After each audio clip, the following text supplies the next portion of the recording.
goobtu waa gurigii wardheere iyo xaaskiisii xaadsan oo ay ku wada hadlayaan xaaladda gabadhooda weyn ee hani oo haatan noqotay gabar qaangaar ah. hani waxay dhigataa dugsiga sare. wardheere waxau markaa xaadsan uu kula dardaarmayaa in gabadheeda ay waaniso waxna ay u sheegto si aysan ugu dayan dhallinyarada asaageed ah ayna ka ilaaliso ficilada ay ku dhaqmaan. xaadsan waa hooyo aad u karti badan isla markaana ku dadaasha xanaanada carruurteeda. wardheerena sidoo kale inkastoo wardheere uu inta badan ku maqan yahay suuqa oo uu ganacsado ka yahay, balse xaadsan ay tahay hooyadii guriga joogtay. waxuuna markaasi kula dardaarmayaa wardheere in ay ka warhayso gabadha oo ay ilgaara ku eegto. waxauna talada uu u daynayaa xaadsan in gabadheeda ay u yeerto islamarkaana ay kor iyo hoos wax u sheegto ilayn gabar waa hooyadeedii. bismillaahi raxmaan raxiim. wallaahi horta reerku in badan buu ku soo jiray xaalad xun. haatan alxamdulillahi rabbil caalamiin gabadhi keliya aan lahayn waxay noqotay gabar qaangaara. haatan waxbarashadii bay ku socotaa. ilaahayma haddii waa in dardaaran aanu siinaa waalidka haddaan nahay gabadhi dhalay si mustaqbalka horumar ay u gaarto guri wacan ay u hesho. waa in aan dardaaran siinaa. xaasan maada xaasanay ha xaaji gabadhana waad aragtaa waxay noqotay maanta gabar qaangaaray noqotay. ilaahay amarkii dhibaatadii reerku ku jira way ka soo baxday. waxaa la rabaa hadda gabar waa hooyadeeda in aad dardaaran aad mar walba siiso gabadha elgooniya aad ku eegto aad kor iyo hoos wax ugu sheegtaa si dariiqa aysan ugu dhumin oo gabar fiican ay u noqoto mustaqbalkana ay guur hagaagsan u hesho. sax xaaji waa sax insha Allah gabadhu weynoo hagaagaysaa wanaagsantahay gabdhaha kale aad bay uga dhex muuqataa gabadheeniyo aad bay u dadaalaysaa haddii la dhaho dhanka waxbarashada haddii la dhaho dhanka baarinimada oo waalidka aad bay gabadheenu u dadaalaysaa. hani dabcan anay raacdan filaya gabadheeda dabcan aday ka keentay wanaagaasi aday ka keentay. hadda gabdhaha sanadkan lama aamini karo dhalinyaro xun baa soo baxday.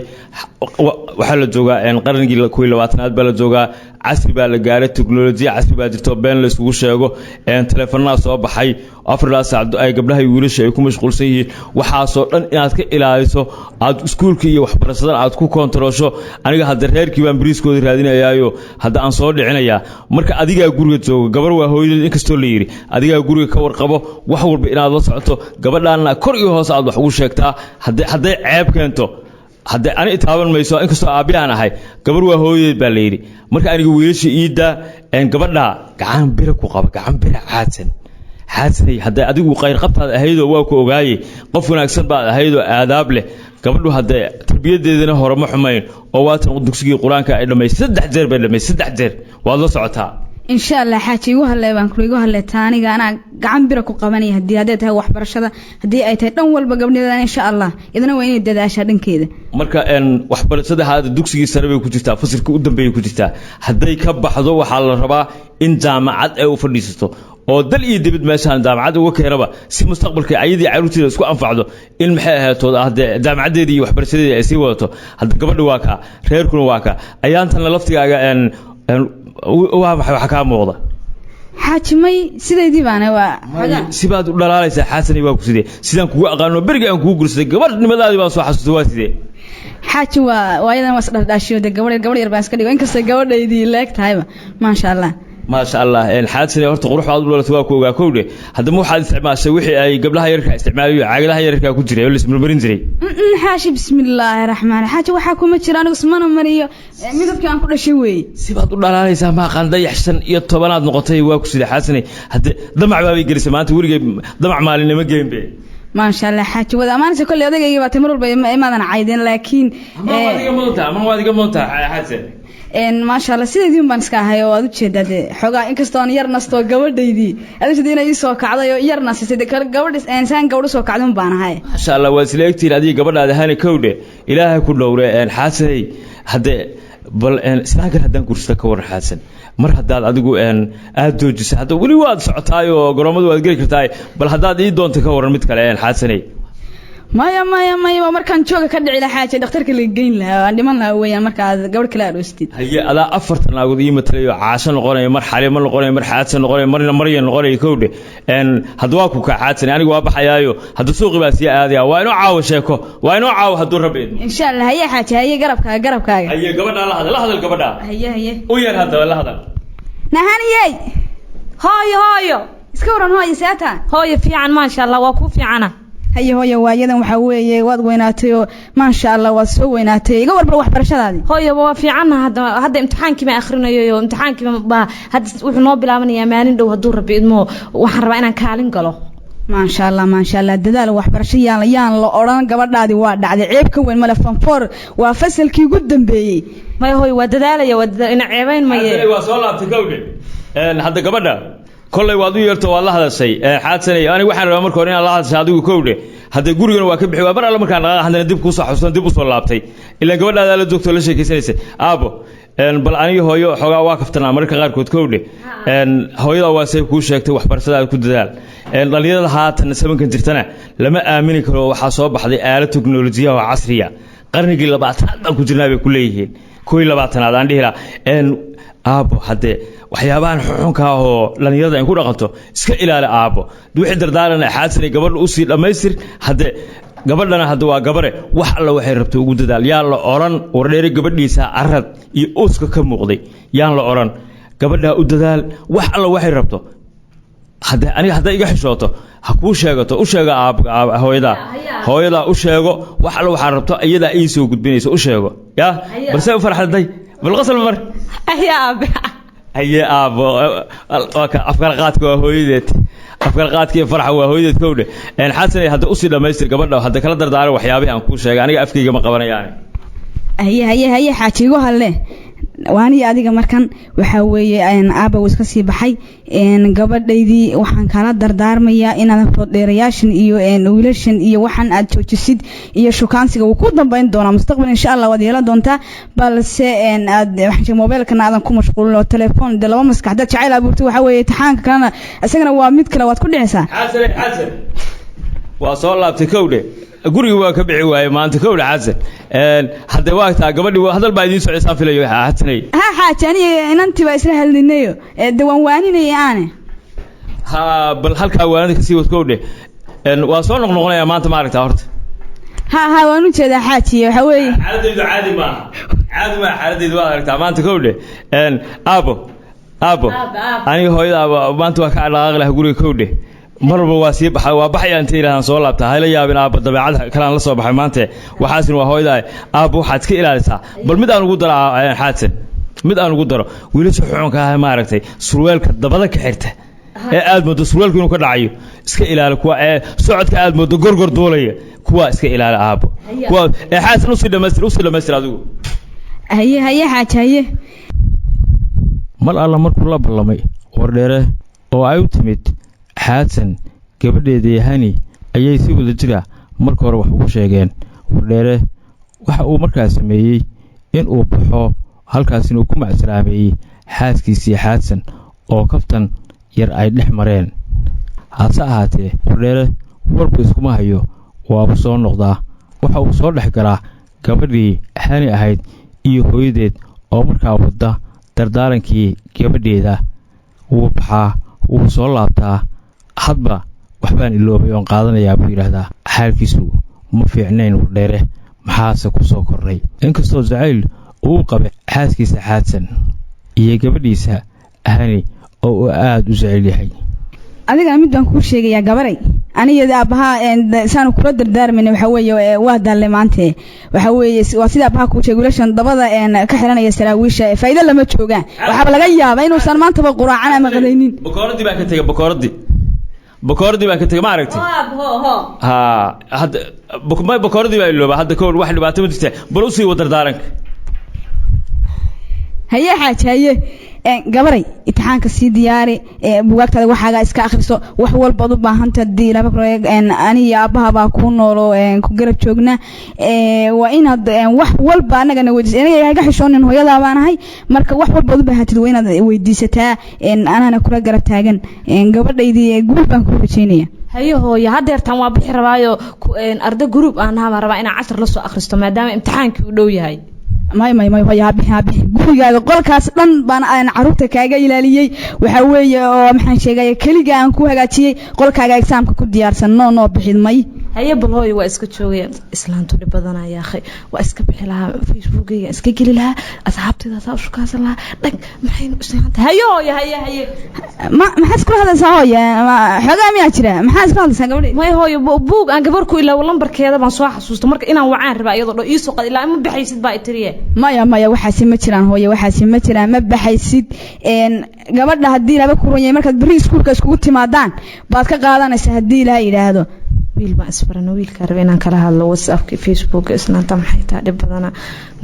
wala yaabana wala meel hadda aadama aqaan qolka xitaa daaqadii ku soo istaagaysa wax aan sameeyay ma aqaan hayo qolkaygan sii galaya gabadhaydii xaaladdu caadi maaha wasla hadlaysaa laabtoonkaaga ku diyaarso tushiibaha halkaan ku iibinay $100 ku siinay ku isticmaalo imtixaanka ku diyaari no Facebook iyo WhatsApp iyo no waxa ma gali kartay gabadhaydii halka fadhi hayo waxaas iima furna balaayada ما بيستعماله إيه ما فرناه بلا وأيضا قبله هو استعماليا فيسبوك إنترنت كاسي وشكذا بنت شيء يسوقين والله وربا كود ويل بقى ما هذا برتع سوا ويل كاس عم ربا أنا لك اسكسي امتحان كان إيو اسكول كان إيو واب نعب بروبلم كان أنا واب كبح أيام ردو هو يمحاتي وحباب قرقرين ساي وأوتي كان وحكد على عظيم أنت محاه waxba hayo qolkan sii galaya hayo maamo waa mahadsantiin adii aabasa wax igu sheegtaan waa qaadanaya waanadina haye exaamka diyaarso madama qaad inkastoo ay Soomaalidu tiraahdo nimaad dhashay kuma dharin hase ahaatee waanada ay wardheere iyo xaadsan ay u hayaan gabadhooda hani uma ay soo jeedo meel baawacad oo muuqata awal baa la yiri qofay meel u cadahay meel ka madow kuma socoto hani waanada ay hooyadeed ay u soo jeedinayso balse waxa maskaxdeedu ku rikaban wiilkii Muhammad ahaa oo ay isku barteen aaladda bulshada ay ku wada xiriirto ee Facebook waa Muhammad hoos bay ka hadlaysaa haweenada hooyadeed dhigba u taageemayso inkastoo haye hooyo ay ku hayso haddana hoos bay ka guryamaysaa oo ay hadallo ay ka tuuraysaa in jaceylkeeda dhalanteedka ah ay u qaaday Muhammad ay ka gungaarto balse la arki doone dhanka kale wiilkii Muhammad ahaa ee ay jaceylka u qaaday hani wardheere ayaa waxa u yimid saaxiibkii Sakariye waa wiil ka soo jeeda qoys aad u ladan gawaarida midba midka ka qurux badan uguna qaalisan ayuu isku badbedelaa balse wiilka Muhammad ah waxa uu markaa ka shaqeeyaa ama uu ka xoogsadaa goob ay isugu yimaadaan dhalinyaro gawaarida dhaqdo waana meel banaan ah oo aan ahayn labaajo casri ah Muhammad waa wiil firfircoon waxna bartay quruxna rabbi u dhaliyay inkastoo uu ahaa wiil sabool ah mararka qaarkood hadduu u quraacdo qadada ma haysto hadduu qadeeyana cashadaba ma heli karo oo noloshiisu waxay ku tiirsan tahay gawaarida uu dhaqo oo ku xoogsado subaxiina u soo kolo hase ahaatee waa mid aad u firfircoon una karti badan waxa uu hani wardheere ugu sheekeeyay markii ay isku barteen aaladda internetka oo ay bulshada ku xiriirto ee Facebook in uu joogo dalka Canada halkaasina uu tagay isagoo aad u yar hani wardheere waxa uu indhaq sarcaadiyay sawirro aad u qurxoon oo iska soo qaaday oo u saarnaa Facebook iyadana ay aragtay sawiradaas qurxoon waxaynu run mooday waxa uu sheekeynayo Muhammad oo ah inuu joogo dalka Canada waxna uu ka barto kana shaqeysto haatan uu markaa yahay mid noloshiisa ay ku tiirsan tahay shirkad weyn oo ku taala dalkaasi Canada oo ka yahay shaqaale wiilkiisa kaliya ahaa baa markuu arkay waxyaabaha ku soo kordhay maalmahan ayaa waxa uu weydiiyay waxa ku dhacay ee hoos u dhigay shaqadiisii hase ahaatee waa uu ka meermeertay Muhammad oo runtii uma sheegin saaxiibkiisa kaliya inkastoo Muhammad uu lahaa wax walba waa ii hagaagayaan inta Sakariye uu joogo wax walba uu iga caawinayo hadday noqon lahayd gaadiid ama dhaqaale warbalniyo ninkii saaxiibka ayaamaha niyo shaqadiisa sibay u liidatay balan weydiiyay wareedhe Muhammad nin waxa ahayd nin howlkar waxa xoog faniin oo xilliyo badan shaqayn jiray hadda siba shaqadaadii dib u dhac ugu yimid oo waxa weeye maalintiiba hal gaari baa dhaqaysa meesha gaariyaal badan ka dhaqay war sakariyaniyo saaxiib oo shiid baan baa jiraniyo wallahi waxa weeye wasaaradda adduunka jirta halkii gaariga saako dhan ku rafanayay waxa waaye nin ilaahay halka ay soo dhigay gaariga sa u dhaqeeyay shaambo ku dhaqay xataa waxaan gaaray heer shaambada aan soo deensado islaanta halka ma garanaysaa geeska ahayd waagii dhawt si wacan waa garanaya inta xaaji batuula ahayd si wacan oo ku garanaya luuqa xagga jidka taasaan dirsi shaambaa ka soo deensaday marka niyo wasaaradtii uxumayda magaalada ka jirta waa yaabanahay baniyo war adiga waxaas oo dhan ha ka walwalna anaa saaxiibka anaa meeshaan ku joogo ma garad Ibrahim iska jira ayaanta xataa xaalkayga ma fiicno aniga dhan waa xawilanahay meelaan jira ma garanayo ma garatay wasaaradii horta niyo waa dareemay ama si waa isku la sheekaysanaysa laakiin ha ka walwalin waxaas anaa ku joogo adiga anaa meesha ku leeg anaa lacag iyo wax walba ku waayo ma garad saaxiibkii baa tahay good saaxiibkii baa tahay ninkan ku tishanay adiga weyniyo nolow saaxiib macaan wallahi waxa waaye wasaaradda waxaas inaan ka baxan rabo ma garatay si wacan saaxiib hadda taana kaale baawurkayga ay dhaqaysaa keeno wasaaradana waa ka baxaysaa gaariga si fiican ay u dhaq markeedka miyaa mise waa kii kale war waa adiga adaaba arkaya luuqaas yaallaa meesha labaajada soo agdhigi waaye luuqaas ku jira ma garan war waxa dhan anaa bixinaya adigu saaxiibkay waa tahay say ila hadlaysaa aniga waa diyaar saaxiibka noo kuwa waa geesinimada niyo inkaan hadda soo dheere wallahi waa yahay niyo ninka wallahi waa nin saaxiibkay aad igu qaali ah maanta anoo iska shiidsano hal baawar ilaa saakasa usoo kalahay hal baawar ku rafanaya uu yimid dhibtaydan u sheegtay hadda waxa ninkan nin saaxiibkay weeye gaarigiisa hadda u dhaqay oo u biyaateeyey waxa waaye inaan ka faa'iidaysto waay nin dhalinyaro oo isfahmayno wallahi bilaahi waxa waaye inaan ka qaato way gaarigiisa gabadhaas waxa waaye inaan waxa saytaa uga faa'iidaysto way nin lacag la u sheegtay moogta Canada inaan joogana u sheegay laakiin inaan dalka joogo iyada ma ogo cid kale oo garanaysa inaan iyada xiriir leeyahay oo aan dalka joogo ma jirto marka waxa waaye gaariga asaan ka qaadanaya xataa waxa waaye lacagta xataa ilaa Afrika ay joogtaa moogta iyada markii adiga lacag ay soo gasho $50 xawaalada u dhigaya waxa la meesha ka qaado marka wallahi billahi waa ay gashay wallahi saaxiibkii wallahi ninkan waxa isla ninkan hada sab muqawiisiisa dan u dhaqay biri ana ka xisanayo moogtahay wallahi waxa waaye wallahi waa ay gashay saaxiibkii qoftaana waxa waaye xabadan inaan gacan ku dhiga waaye wallahi qoftan quruux leey waaye gacanta inaan ku dhigo waa dhulkan la goynaa dhulka Facebook aan ka bartay aniga maxaa Facebook aan ka bartay aniga meel kale aan ka bartay dhulkan la goynaa dhulka Canada san ku joogaaba Muhammad inkasta uu sabool yahay haddana qurux baa Ilaahay u dhariyay balwad ma laha balse balwadiisu waxay tahay haasawaha iyo lugoynta iyo laqdabaynta gabdhaha Muhammad inta badan waxa uu been u sheegaa gabdhaha isagoo kaga faa'iideysta quruxda uu qabo iyo labiska uu markaa xirto oo ah labiska ay xirtaan dhalinyarada hantida leh dhanka kale Yasmin waa gabar dhigata dugsiga sare fasal qura wada dhigtaan Hani Wardheere waxa ay jacayl baan u qaaday wiil la yiraahdo Sharmaarke oo iskuulka la dhigta inkastoo aysan fasal qura wada dhigan Yasmin oo ma aysan sheegan jacaylka ay u qabto Sharmaarke hase yeeshee inta badan jacaylka ay u qabto iyadoo unba hoos ka guuxda oo u gubaya waxayna ku talamaysaa in ay u sheegato maalmaha ka mid ah Sharmaarke waxay la ashqaraartay quruxda uu Rabbi u dhariyay Sharmaarke iyo aadaabta uu leeyahay inkastoo dadku ay moodi jireen Sharmaarke wiil isla weyn oo aan dadka bal la hadin biilka isla raacnaa waa wiil aamus badan isla weynsaas kuma jirto laakiin waa wiil iska aamus badan oo dadka aan la hadlin waxa isleeyahay dadka hadalka badan ma aha runtii wallahi waa dooqayga aad baan u jecelahay dadka aamusan oo noociisaas kala sidiisaas u caado steelkaas leh ma sha Allah laakiin waan rajeynayaa inuu ila hadlo ilaahay waxaan ka baryayaa inuu ila hadlo marmarka qaar kood xataa habeenkii markaan seexdo kale saas uu